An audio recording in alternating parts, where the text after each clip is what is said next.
magla-last video. Ay, ang gagawin natin ngayon is mag-hair braided tayo dahil basa ang buhok natin sa pawis. Kunin ko lang mga kailangan. Tan, meron tayo dito box ng tali. Tas suklay. So, hair braided na natin. Una guys is magsuklay. Suklay tayo.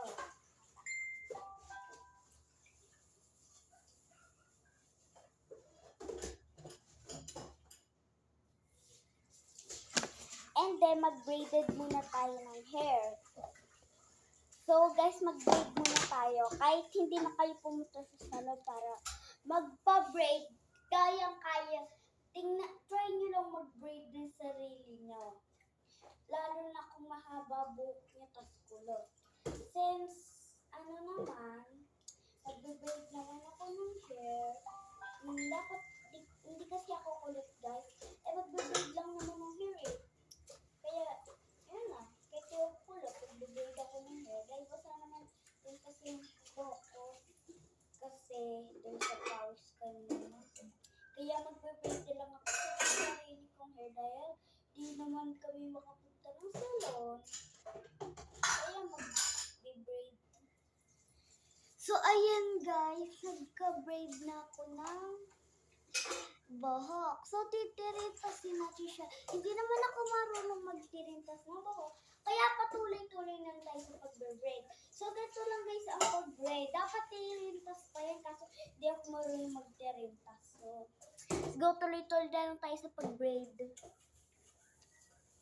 Guys, dapat madami kayong stock na tali sa bahay nyo kasi pag pag-braid guys, hindi din madali.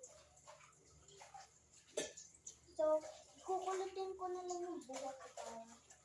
So, ayun guys. Hindi ko na siya tutuloyin kasi guys. Last video ko to bukas. Ngayon, ito ang last video ko. Pero bukas, last video pa rin ako para hindi nyo ako makalimutan. Pero, hindi ko din dadalasan ang pagbibideo dahil nga, diba, may inaano muna ako. Magbibideo ako pero hindi muna madalas. So, papapansin nyo, sa July 20 pa ako magbablog. Dahil June, sa July 20 pa ako magbablog. So, ayun guys, i-hair braided ko na din pala yung gitna.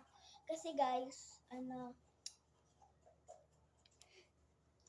hindi pala kasi madalas yung pagbe-braided ko. Kaya, iba-vlog ko na lang ang pagbe-braided ngayon. Kasi, kung stop ng stock. So, hindi kasi madalas sa pagbe-braided sa amin. Kaya, ito ang tinuloy kong pagbe-braided dahil hindi ko naman din kasi kung magbe-braided ako ng hair.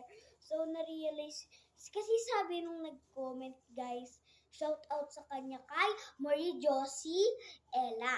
So, sabi niya guys, Ate Sheena, mag-braid ka po ng hair. Kaya, ginawa ko na mag-braid ng hair kasi request din ng fans natin. Bye-bye!